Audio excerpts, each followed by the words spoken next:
సంపూర్ణ రామాయణం 11వ దినము అయోధ్యకాండ.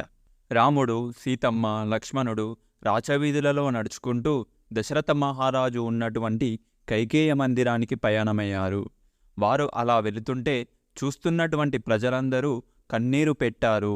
ఎక్కడో హంసతూలిక పాన్పుల మీద ఉండవలసిన జనకుడి కూతురు, దశరథుడి పెద్ద కోడలు, రాముడి యొక్క ఇల్లాలు అయినటువంటి సీతమ్మ నేడు ఇలా రాచవీధులలో పాదచారిగా నలుగురు చూస్తుండగా రాముని వెనకాల నడుచుకుంటూ వెళ్తుంది.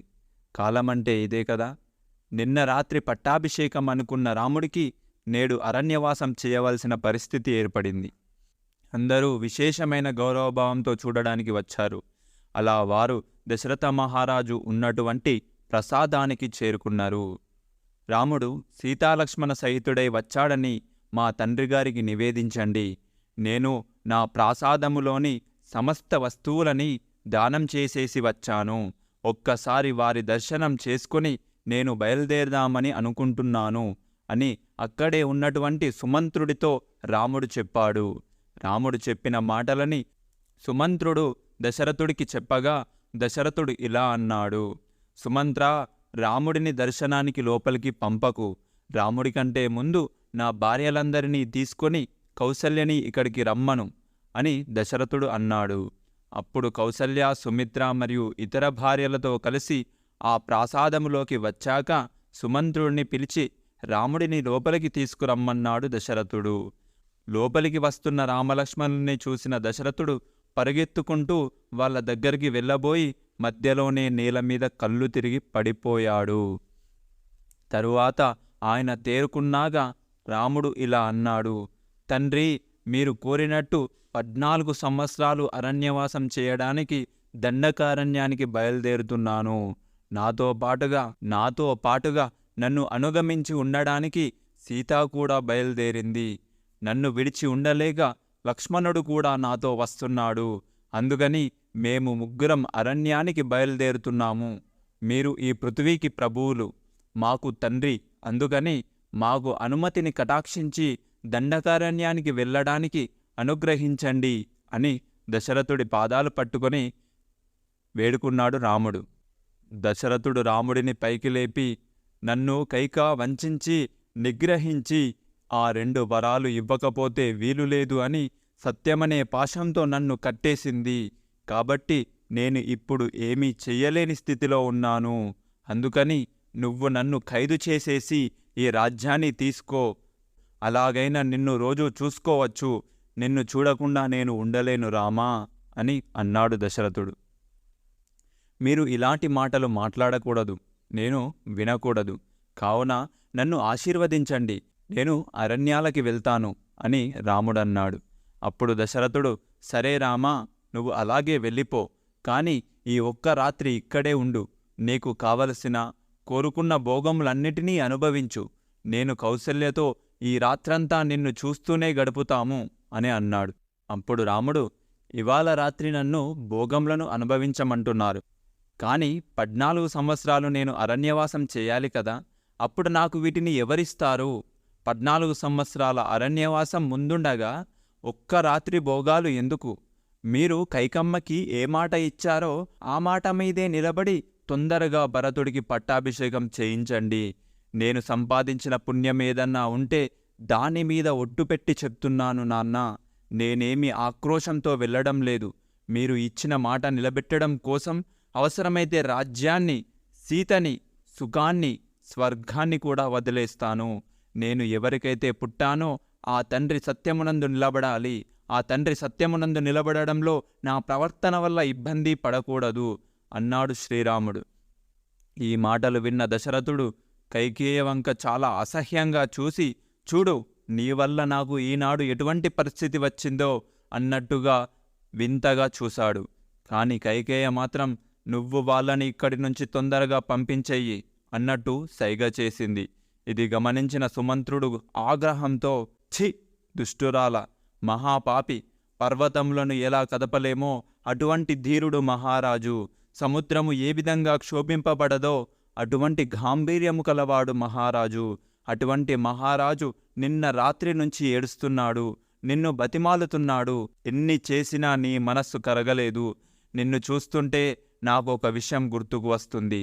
అదేంటంటే ఆడపిల్ల 90% తల్లినే పోలి ఉంటుంది.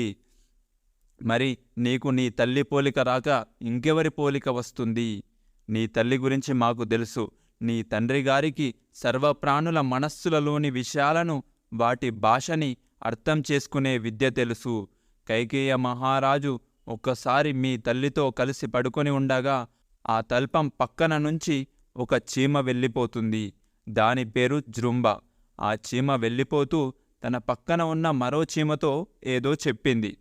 కైకేయ మహారాజుకి అన్ని ప్రాణుల భాష అర్థమవుతుంది కనుక ఆ చీమ మాటలు విన్న కైకేయ మహారాజు ఫక్కున నవ్వాడు. అప్పుడు నీ తల్లి ఎందుకు నవ్వావు అని రాజుని అడిగింది. ఆ చీమల మాటలు వింటే నాకు నవ్వొచ్చింది అన్నాడు రాజు. అందుకే నవ్వాను అన్నాడు.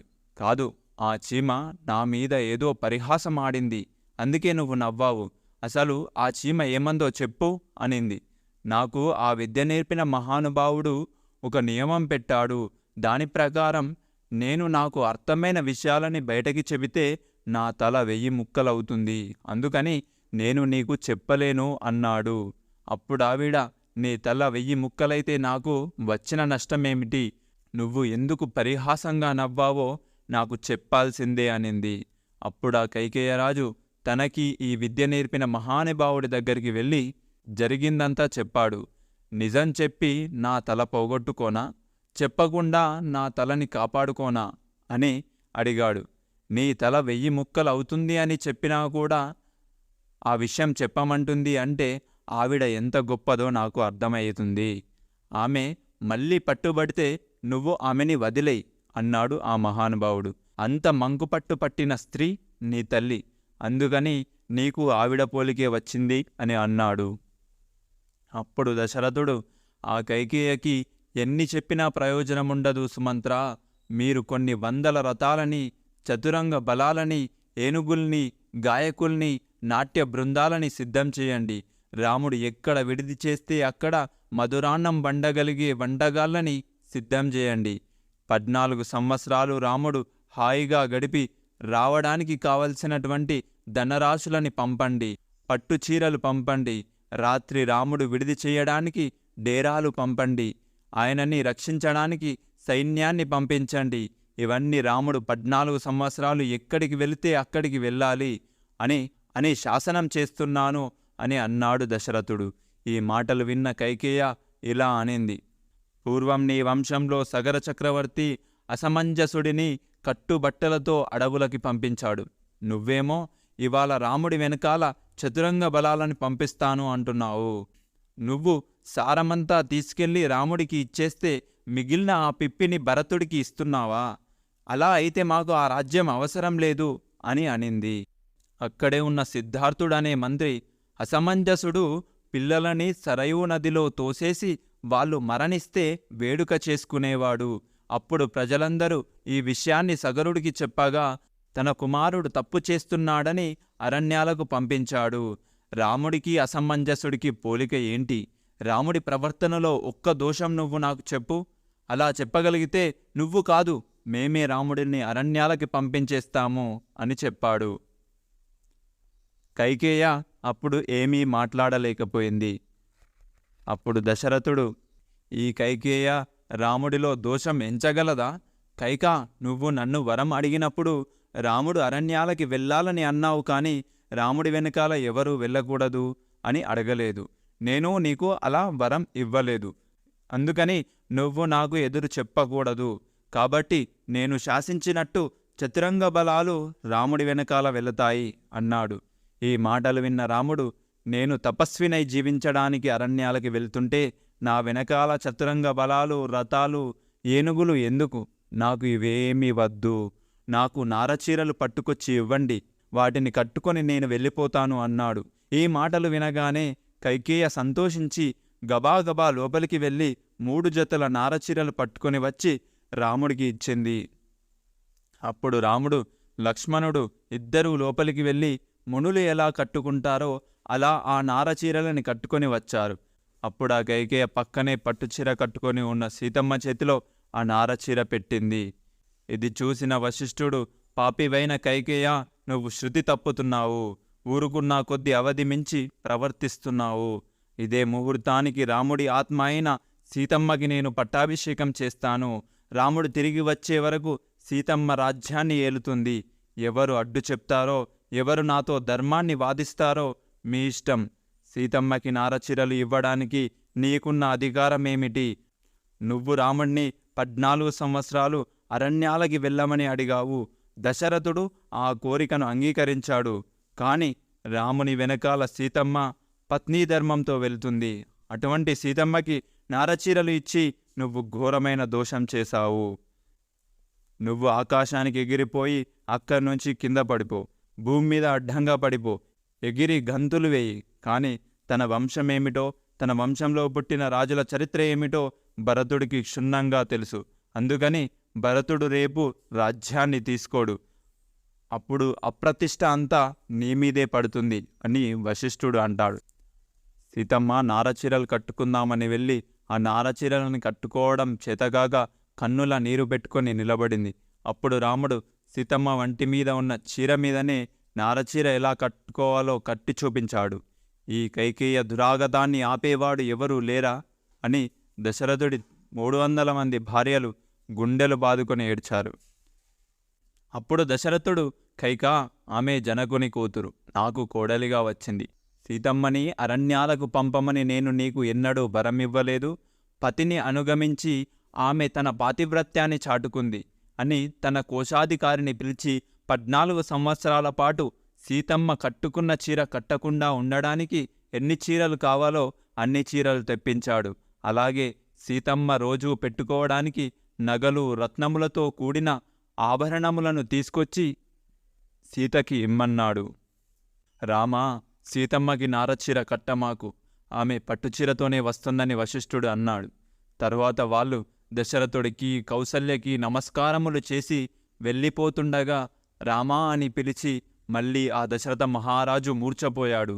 కొంతసేపటికి దశరథుడు తేరుకొని, సుమంత్ర, రాజ్య సరిహద్దులు దాటే వరకు రాముడిని రథం మీద తీసుకువెళ్ళు అని అన్నాడు. తర్వాత కోశాధికారిని పిలిచి సీతమ్మ కట్టుకునే చీరలని, ఆభరణాలని రథంలో పెట్టమన్నాడు. అప్పుడు కౌసల్య సీతమ్మని కౌగిలించుకొని ఇలా అనింది, అమ్మా సీత, నీకు తెలియనటువంటివి కావు. అత్తగారిని కనుక ఆర్తితో చెప్తున్నాను. ఇవాళ రాముడు యువరాజు పట్టాభిషేకం పొందవలసినవాడు. కాని నారచీర కట్టుకొని అరణ్యవాసానికి వెళ్తున్నాడు. ఇలాంటి స్థితిని పొందాడు కదా అని రాముడిని తక్కువగా చూడమాకు. అలాగే కులస్త్రీకి స్వర్గం కన్నా, ధనం కన్నా, ధాన్యం కన్నా పరమోత్కృష్టమైన వాడు భర్త ఒక్కడే. అప్పుడు సీతమ్మ, మీరు చెప్పిన విషయాలన్నీ నేను పుట్టింట్లో తెలుసుకునే అత్తారింటికి వచ్చాను. నేను మీ అబ్బాయిని ఎన్నడూ కష్టపెట్టను. అరణ్యవాస క్లేశం తెలియకుండా ఆయనని అదమరిపింపజేసి ఆనందింపజేయడానికి నేను వారితో వెళ్తున్నాను అని చెప్పింది సీత. వీణలో ఉండే తీగలు లేకపోతే అసలు వీణే లేదు. చక్రం లేకపోతే అసలు రథమే లేదు. 100 కుమారులు ఇచ్చే సుఖం కన్నా భార్య, భర్త దగ్గర పొందే సుఖం ముందు ఈ సుఖాలు సరిపోవు అనింది. తరువాత లక్ష్మణుడు సుమిత్రకి ప్రదక్షిణ చేసి నమస్కారం చేయగా ఆవిడ ఇలా అనింది, నువ్వు అరణ్యవాసానికి జన్మించావు లక్ష్మణ. రాముడిని ప్రేమించేవాళ్ళు ఇంతమంది ఉన్నా తమ తమ సంసారాలని వదిలి ఎవరూ రాలేదు. రాముడి కైంకర్యం చేసుకునే అదృష్టం నీకే దక్కింది. నువ్వు ఏమనపాటు లేకుండా సర్వకాలములయందు సీతారాములని రక్షిస్తూ ఉండు. లక్ష్మణ, నువ్వు రాముడిని నీ తండ్రి అనుకో, సీతమ్మని నీ తల్లి అనుకో. వాళ్ళిద్దరూ ఉన్న అడవి అయోధ్య అని అనుకొని సుఖంగా వెళ్ళిపో అని అనింది సుమిత్ర. అప్పుడు సీతమ్మతో లక్ష్మణుడితో కలిసి ఆ రథాన్ని ఎక్కాడు శ్రీరాముడు. రాముడు వెళ్ళిపోతున్నాడని ఆ అయోధ్య నగరవాసులందరూ ఏడుస్తున్నారు. యజ్ఞాలు చేస్తున్న వాళ్ళు ఆ యజ్ఞాల్ని మధ్యలోనే ఆపి వచ్చేశారు. ఆడవారు, పిల్లలు, వృద్ధులు రామా రామా అంటూ అరుస్తూ బాధపడుతున్నారు. ఏడుస్తున్న తమ పిల్లలకి పక్షులు ఆహారం తేవడం మర్చిపోయి తమ గూళ్ళల్లో కన్నుల నీరు కారుస్తూ నిలబడ్డాయి. అశ్వశాలలోని గుర్రాలు, గజశాలలోని ఏనుగులు కన్నులెమ్మట వేడి నీరు కారుతుండగా సకిలిస్తూ గర్జన చేస్తూ అటూ ఇటూ ఉన్మాదంతో తిరిగాయి. సమస్త భూతములు ఒక రకమైన సంక్షోభానికి గురయ్యారు. అలా ఆ రథం వెళ్తుండగా వెనుక నుంచి కౌసల్యాదేవి గాలిలోకి చేతులూపుతూ పెద్ద పెద్ద అరుపులు అరుస్తూ తన పైట కొంగు జారిపోయినా పట్టించుకోకుండా ఆమెని ఆపుదామని వచ్చిన వారిని తోసేస్తూ ఆ రథం వెనుక పరుగు తీస్తుంది. మరొక పక్క దశరథుడు ఆగు ఆగు అంటూ పరిగెత్తుకుంటూ వస్తున్నాడు.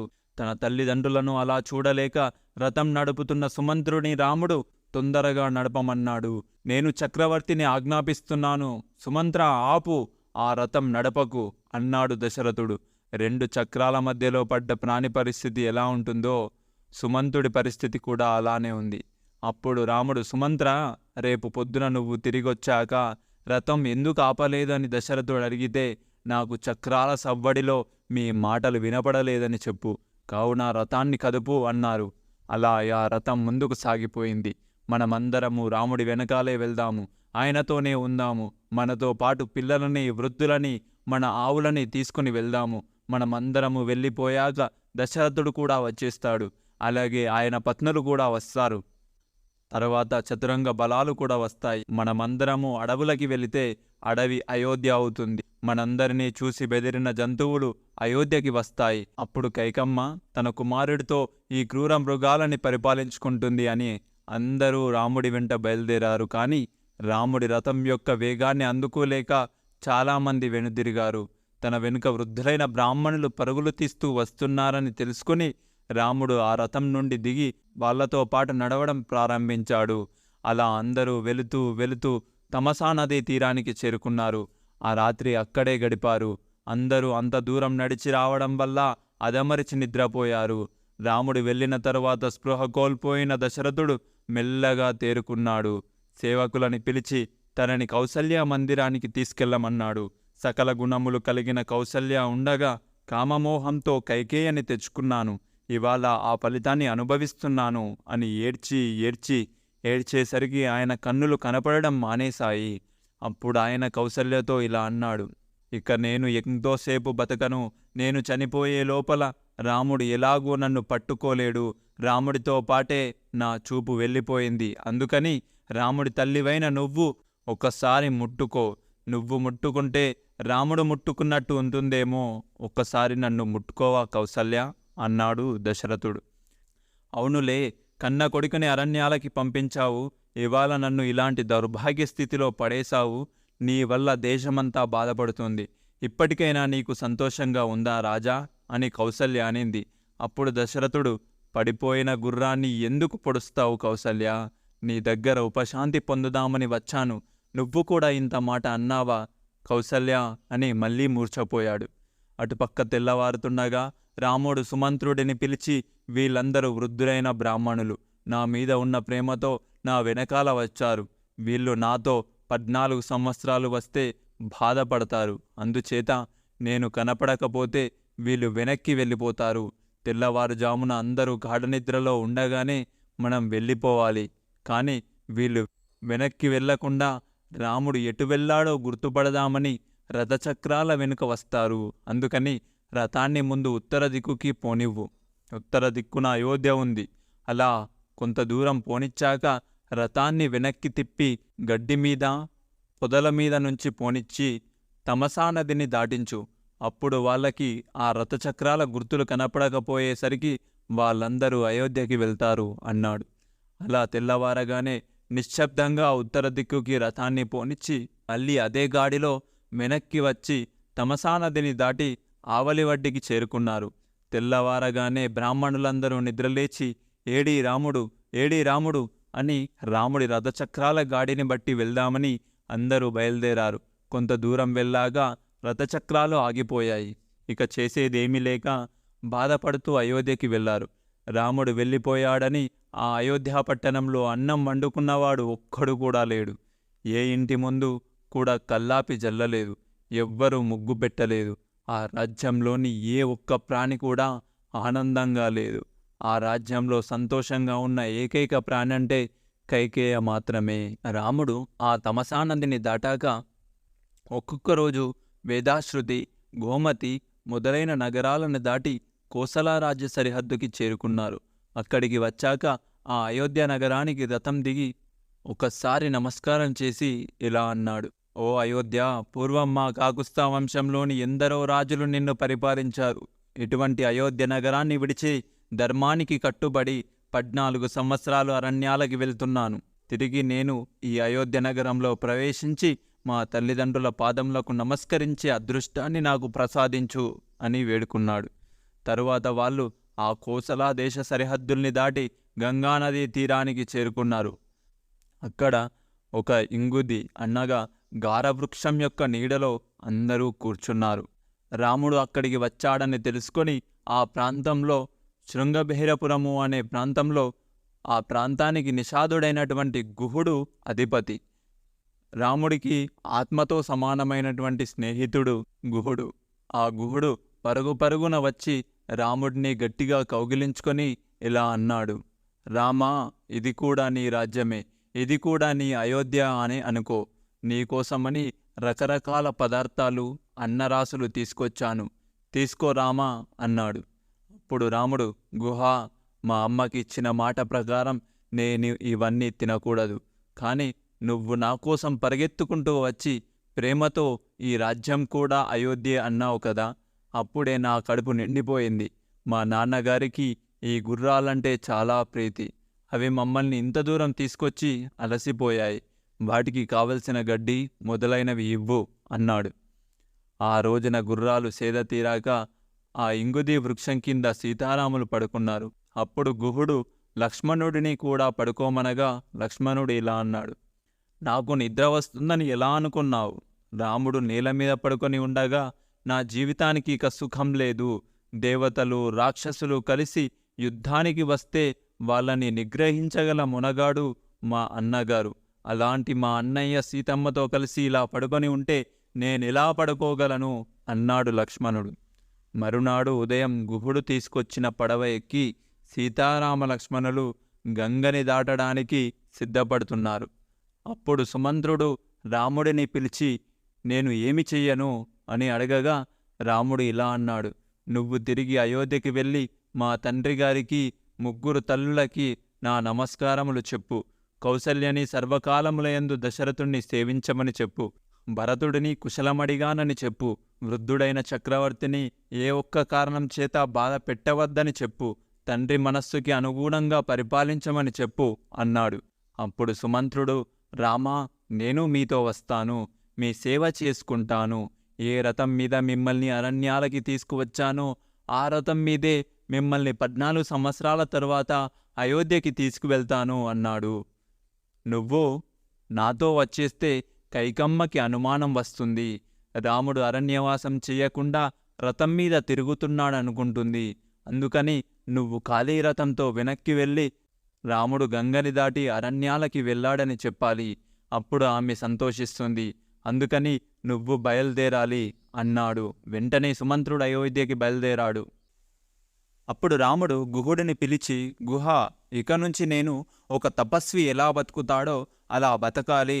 అందుకని నువ్వు నాకోసం మర్రిపాలు తీసుకురా అన్నాడు. అప్పుడు రాముడు గుహుడిని ఆ మర్రిపాలని తన తల మీద, లక్ష్మణుని తల మీద పోయమన్నాడు. మర్రిపాలు పోశాక జిగురుతో ఉన్న ఆ జుట్టుని జటల కింద కట్టేసుకున్నాడు. అక్కడున్న వాళ్ళందరూ రాముడి యొక్క ధర్మనిష్టకి ఆశ్చర్యపోయారు. అప్పుడు రాముడు, నేను ఈ 14 సంవత్సరాలు నా క్షాత్రాధర్మాన్ని పాటిస్తూ బ్రహ్మచర్యంతో కూడిన అరణ్యవాసాన్ని చేస్తాను అన్నాడు. తరువాత రాముడు లక్ష్మణుడిని పిలిచి, ముందు మీ వదినని పడవ ఎక్కించి నువ్వు కూడా ఎక్కు అని చెప్పి వాళ్ళు పడవ ఎక్కాక ఆయన కూడా పడవ ఎక్కాడు. అలా సీతారామ లక్ష్మణులు గంగని దాటి ఆవలి ఒడ్డుకి చేరుకున్నారు. అక్కడ్నుంచి అలా కొంత దూరం వెళ్ళాక చీకటి పడేసరికి వాళ్ళందరూ ఒక చెట్టు కింద విడిది చేశారు. అప్పుడు రామలక్ష్మణులు వెళ్ళి 3 మృగాలని సంహరించి వాటిని తీసుకొచ్చి అగ్నిలో బాగా కాల్చి ఆ మాంసాన్ని 3 తిన్నారు. తరువాత అక్కడే పడి ఉన్న ఎండుటాకుల మీద పడుకున్నారు. అప్పుడు రాముడు లక్ష్మణుణ్ణి పిలిచి, లక్ష్మణ, నాకు ఒక ఆలోచన వచ్చింది. భరతుడు యువరాజ పట్టాభిషేకం చేసుకున్నాక కౌసల్యని, సుమిత్రని బంధిస్తాడేమో. అందుకని నువ్వు బయలుదేరి అయోధ్యకి వెళ్ళిపో అన్నాడు. రాముడి మాటలు విన్న లక్ష్మణుడు ఇలా చెప్పాడు, అన్నయ్య, తప్పకుండా వెళ్ళిపోతాను. కానీ ఈ మాట నాకు చెప్పినట్టు నిద్రపోతున్న సీతమ్మకు కూడా చెప్పవే. సీతమ్మ నిన్ను విడిచిపెట్టి ఉండలేదు కనుక, ఆ విషయం నీకు తెలుసు కనుక సీతమ్మని వెనక్కి వెళ్ళి కౌసల్య, సుమిత్ర, దశరథుల సేవ చేయమని నువ్వు ఆజ్ఞాపించవు. నిన్ను విడిచిపెట్టి వెళ్ళి నేను ఉండగలనని నువ్వు అనుకుంటున్నావు. అందుకే నన్ను వెళ్ళిపోమ్మంటున్నావు. కాని అన్నయ్య, నీటిలో ఉన్న చేపపిల్లని పైకి తీసి ఒడ్డున పారేస్తే తన ఒంటికి తడి ఉన్నంత వరకు ప్రాణములతో ఉండి, ఆ ఒంటి తడి ఆరిపోగానే ఎలా ప్రాణములను వదులుతుందో అలా వెనక్కి తిరిగి వెళ్ళిపోతూ నిన్ను చూస్తూ నువ్వు ఎంతసేపు కనబడతావో అంతసేపు ప్రాణములతో ఉండి నువ్వు కనబడడం మానేయగానే ఈ ప్రాణములను విడిచిపెట్టేస్తాను అన్నయ్య అన్నాడు లక్ష్మణుడు. లక్ష్మణ, 14 సంవత్సరాల అరణ్యవాసంలో మళ్ళీ నిన్ను ఈ మాట అడగను, నువ్వు నాతోనే ఉండు అని రాముడు లక్ష్మణుడితో అన్నాడు. మరునాడు ఉదయం కొంత దూరం ప్రయాణించగా వాళ్ళకి అక్కడ ఒక ఆశ్రమం కనబడింది. అది భారద్వాజముని ఆశ్రమం. ఆ ఆశ్రమంలో భారద్వాజుడు శిష్యులకు వేద పాఠాలు చెప్పుకుంటూ కాలం గడుపుతున్నాడు. ఆయన త్రికాలవేది.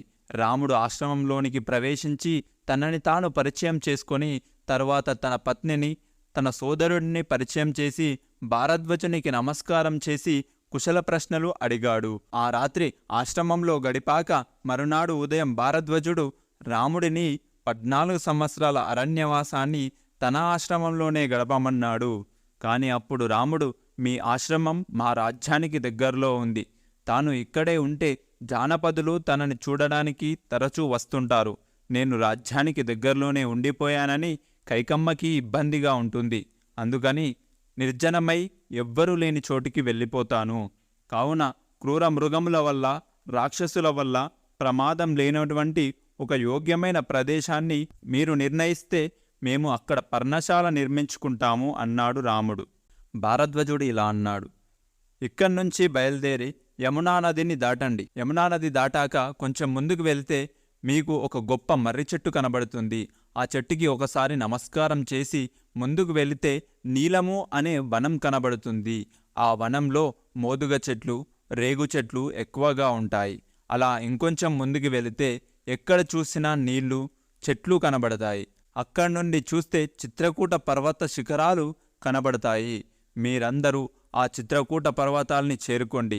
అక్కడ వాల్మీకి మహర్షి ఆశ్రమం ఉంది. ఆ ఆశ్రమానికి పక్కన మీకు అనువైన స్థలంలో ఆశ్రమాన్ని నిర్మించుకోండి.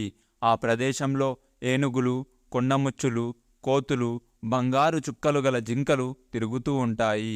అక్కడ మీకు కావలసిన ఆహారం దొరుకుతుంది.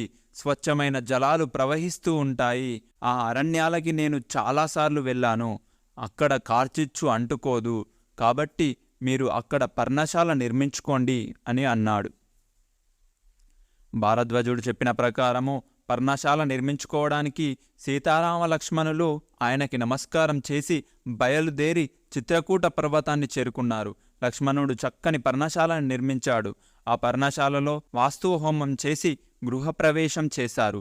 తరువాత వాల్మీకి మహర్షి ఆశ్రమాన్ని సందర్శించారు. వాళ్ళ రాకతో వాల్మీకి మహర్షి చాలా సంతోషించారు. అలా ఆ చిత్రకూట పర్వతాల మీద సీతారామ లక్ష్మణులు హాయిగా కాలం గడపసాగారు.